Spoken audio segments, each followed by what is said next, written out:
नमस्कार विद्यार्थी मित्रांनो, आपण MPSC प्रिलिम्स 2026चं डिकोडिंग सुरू केलेलं आहे. आजचा आपला प्रश्न आहे प्रश्न क्रमांक 10.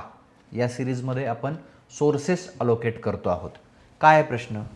इसवी सन 1864मध्ये टिंबटिंब या संस्कृत विद्वानाने व कट्टर समाजसुधारकाने समाज सुधारणांच्या कार्याकरता काय आहे सरकारी सेवेचा राजीनामा दिला.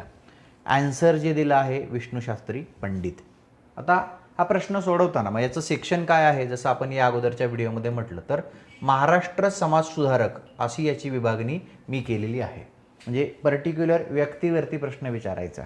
आता साधा आहे, विष्णुशास्त्री पंडित यांच्याविषयी आपल्याला कुठे कुठे माहिती दिलेली असू शकते. आपले जे स्टँडर्ड सोर्सेस आहेत आपण ते आधी बघणार आहोत आणि मग या प्रश्नाचं उत्तर जिथे थेट मिळतं त्या सोर्सपर्यंत आपण जाणार आहोत. तत्पूर्वी प्रश्न सोडवताना प्रत्येक वेळेला तुम्ही जर वर्बॅटिम म्हणजे ज्याला आपण म्हणतो की प्रश्नामध्ये विचारलेली जी ओळ आहे ती तशीच्या तशी एखाद्या विशिष्ट पुस्तकामध्ये मला मिळाली तरच मी तो प्रश्न सोडवू शकेन असा अप्रोच जर तुम्ही ठेवणार असाल तर तुम्ही कोणत्याही पद्धतीच्या स्पर्धा परीक्षेची प्रिलिम्स मेन्स पास होऊ शकत नाही.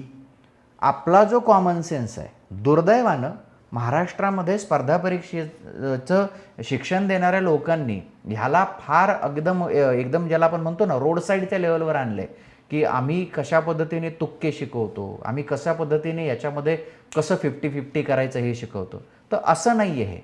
तुमचा अभ्यास तुम्हाला योग्य उत्तरापर्यंत नेत असतो आणि ते जे निगेशनचं टेक्निक आहे ते थ्रू स्टडीज आपल्याला मिळत असतं. कसं?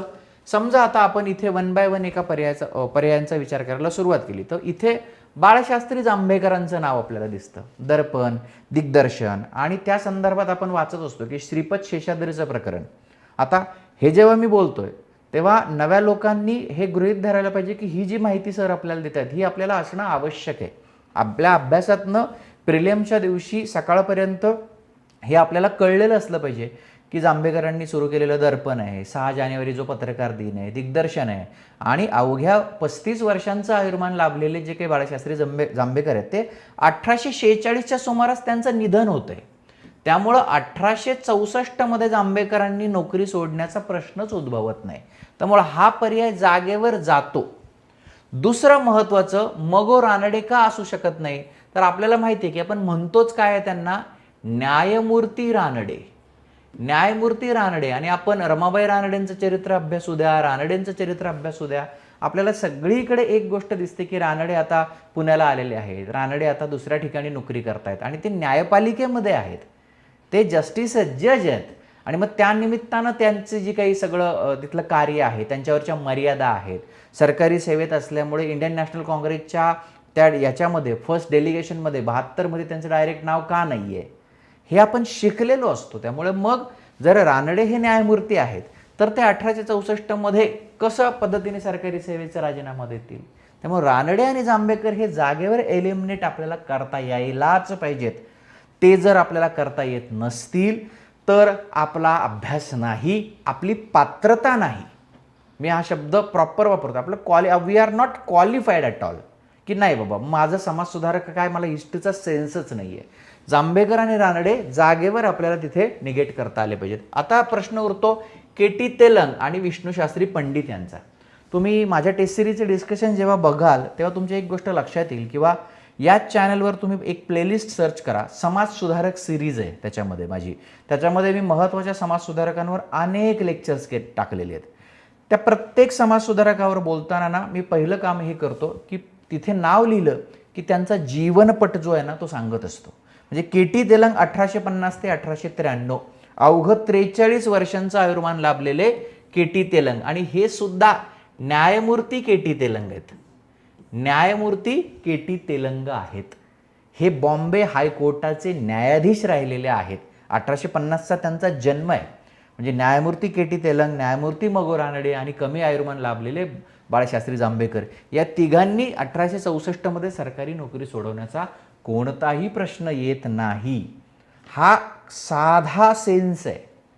साधं म्हणजे सर हे आम्ही कुठं वाचणार विष्णुशास्त्री पंडित अरे विष्णूशास्त्री पंडित नसतील वाचलेले, न्यायमूर्ती रानडे तर वाचलेले असतील, बाळशास्त्री जांभेकरांविषयीची प्रायमरी माहिती असेल, के.टी. तेलंग आपण बघतो की कशा पद्धतीने त्यांचा सगळा जो कारभार आहे, न्यायमूर्ती के.टी. तेलंग आहेत. अनेक लोकांनी लिहिलं, म्हणजे बॉम्बे हायकोर्टमध्ये तुम्ही जर गेलात तर माझ्या माहितीप्रमाणे के.टी. तेलंगांचा जज म्हणून तिथे एका याच्यामध्ये न्यायवृंदाच्या पाठीमागे फोटोसुद्धा असल्याचा उल्लेख काही ठिकाणी आढळतो. हा सेन्स असायला पाहिजे. आणि मग विष्णूशास्त्री पंडित 1827 ते 1876 जीवनपट असलेले विश्वशास्त्री पंडित, महाराष्ट्राचे ईश्वरचंद्र विद्यासागर असं ज्यांना म्हटलेले, आणि हे आपल्या टेस्ट सिरीजमध्ये मी अनेकदा घेतलंय. महाराष्ट्राचे ईश्वरचंद्र विद्यासागर, विधवा विवाहाच्या कार्यामध्ये काम केलेले, मूळचे साताऱ्याचे असणारे, महाराष्ट्रानं दुर्लक्षित केलेले समाजसुधारक विष्णूशास्त्री पंडितांवर आपण अनेक प्रश्न घेतलेले आहेत. लक्षात येते, हा कॉमन सेन्स झाला, हा कॉमन सेन्स झाला. त्यामुळं हा प्रश्न डुएबल आहे का, ह्याचे 2 मार्क्स मला मिळायलाच पाहिजे होते का? यस, 100% मिळायला पाहिजे होते. म्हणजे याच्या अगोदरचे 2 प्रश्न गेलेले असले तरी हा मला मिळायलाच पाहिजे होता. मला अशा शिक्षकांचा आणि अशा विद्यार्थ्यांचा मला त्यांच्याविषयी फार बरं वाटत नाही की जे म्हणतात ना, हिस्ट्री ना फार अवघड आहे बाबा, ते होत नाही. पॉलिटी कसं शुअर आहे, इकॉनॉमी कसं शुअर आहे, भूगोल कसा शुअर आहे, पर्यावरण कसं शुअर आहे. नाही, तुम्ही करत नाही, तुम्ही अभ्यास करत नाही आणि तुम्ही त्याला टेक्निकली बघत नाही, मॅथमॅटिकली बघत नाही, म्हणून इतिहास तसा वाटतो. असं होत नाही. 98 कट ऑफमध्ये आपण 10व्या प्रश्नावर आलो. 2 प्रश्न सोडून द्या, 16 मार्क आत्तापर्यंत आपल्याला इतिहासच देत होता, स्टँडर्ड सोर्सेसमधून, कॉमन सेन्समधून. त्यामुळं उगीच ह्याचं त्याचं ऐकून इतिहासात मार्क पडत नाही असं म्हणणाऱ्या विद्यार्थ्यांचा मला फार राग येतो. आणि हे मी गेल्या 12 वर्षांपासून सांगतोय. आहे इनपुट आउटपुट रेशो आहे, तुम्ही तो बघत नाही. आता स्टँडर्ड सोर्सेस बघूया की कुठे कुठे मला विष्णूशास्त्री पंडितांचं नाव मिळू शकत होतं. पहिला स्टँडर्ड सोर्स जो आपण या अगोदरच्या व्हिडिओमध्ये पण बोललो, तो म्हणजे आपलं शाळेचं महाराष्ट्राच्या इतिहासाचं आयोगाचं फेवरेट असलेलं जुनं पुस्तक. आणि तिथे डायरेक्ट दिलेलं आहे बघा, म्हणजे इथे माझ्याकडे ते पुस्तक पण आहे आणि इथे मी त्याचं पेज पण टाकले. पेज नंबर 80 वरती विष्णूशास्त्री पंडित इथे खाली आहे बघा. विष्णूशास्त्री पंडित मी मोठं करतो, इथे त्यांच्याविषयीची माहिती दिली आहे 1827 ते 1876. आणि जिथे म्हटलं की प्राचीन धर्मग्रंथांचे सखोल चिकित्सक अध्ययन करून, म्हणजे संस्कृतचे अभ्यासक असलेले, ही माहिती आपल्याला इथे मिळते. इंदू प्रकाशच्या कार्यामध्ये त्यांचा जो सहभाग आहे तो, इंदू प्रकाश या वर्तमानपत्रावर मी इथे सिरीज केलेली आहे आणि तिथे सुद्धा मी त्यांच्याविषयी बोललेलो आहे. काय म्हटलंय, पुनर्विवाहोत्तेजक आहे, हिंदू धर्म व्यवस्थापन सभा आहे आणि पंडितांनी विधवा कन्येशी पुनर्विवाह केला. बेसिक माहिती, त्यांच्या संस्कृतच्या अभ्यासाविषयीचा सेन्स जो आहे हा आपल्याला 11वीच्या पुस्तकातनं येतो. सेकंड जो सोर्स आहे, जो मी काल सांगितला, आपलं मुक्त विद्यापीठाचं जे BAचं मटेरियल आहे ते, आणि हे स्टँडर्ड आहे, याच्यातनं डायरेक्ट प्रश्न गेल्या 10 वर्षांमध्ये पूर्व आणि मुख्यला आलेले आहेत. YCMUचं जे पुस्तक आहे ते, त्याच्यामध्ये जे दिलेलं आहे विष्णूशास्त्री पंडितांचा उल्लेख आहे. इथे मी तुम्हाला झूम करून दाखवतो, इथे सेम आहे. विष्णूशास्त्री पंडित 1827 ते 1876 त्यांनी बालविवाह, पुनर्विवाह, जरठकुमारी विवाह इत्यादी प्रश्न इंदू प्रकाशमध्ये लिहिली.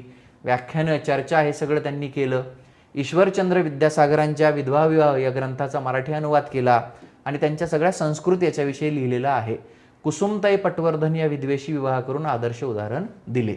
म्हणजे त्यांच्या जीवनपटाविषयीचा बेसिक सेन्स, त्यांचं संस्कृत विद्वान असणं याविषयीचा बेसिक सेन्स हा आपल्याला या 2 पुस्तकातून मिळतो, 100% मिळतो. त्यांची माहिती मिळते आणि त्यामुळं हा प्रश्न 100% डुएबल आहे. आता डायरेक्ट सोर्सवर जायचं आहे. काहींची इच्छा असते की वर्बॅटिम आधुनिक महाराष्ट्राचा इतिहास खंड 1 काल आपण बघितला होता, तो खंड 2 चौधरींचा. आता ते विचारतायत याच्यातून आणि काय करतात ना, एखाद्या वर्षी ते असे खूप सगळे प्रश्न या 2 पुस्तकातनं विचारून टाकतात, खूप सगळे. पण मी कालच म्हणालो, हे 1100 पानांचं पुस्तक आहे आणि हे जे आहे खंड 1 जो आहे हे 932 पानांचं पुस्तक आहे. म्हणजे एक्झॅक्ट जर आपण म्हटलं ना 2032 पानं आहेत. आणि हे 2 मार्कासाठी किंवा 4 मार्कासाठी वाचणार का? मला नाही वाटत वाचावेत. तुम्ही हे वाचू नका. मग आता याच्यामध्ये डायरेक्ट आहे बघा, इथे दिलेलंच आहे की महाराष्ट्राचे ईश्वरचंद्र विद्यासागर. आणि ही पुस्तकं मी अनेक वर्षे वाचतो, म्हणजे फाटायला लागलीत माझ्याकडच्या आवृत्त्या.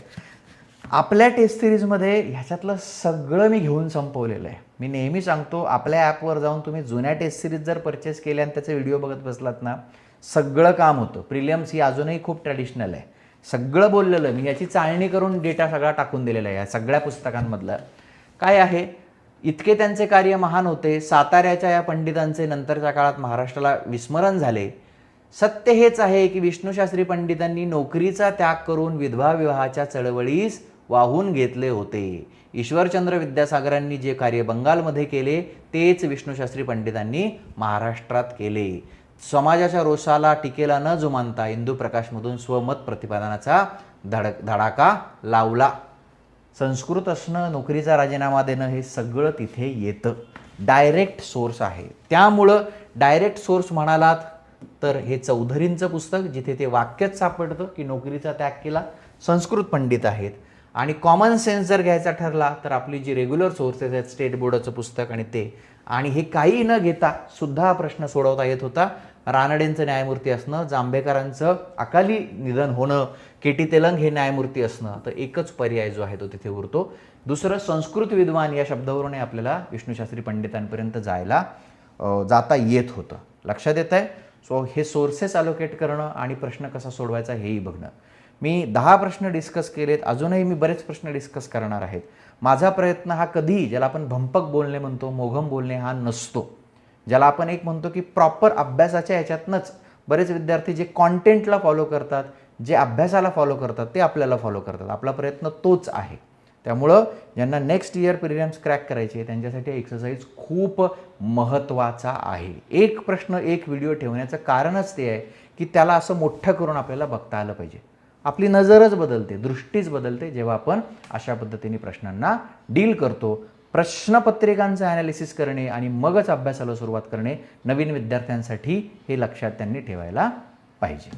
पुढचा प्रश्न घेऊन पुढच्या व्हिडिओमध्ये भेटू. धन्यवाद.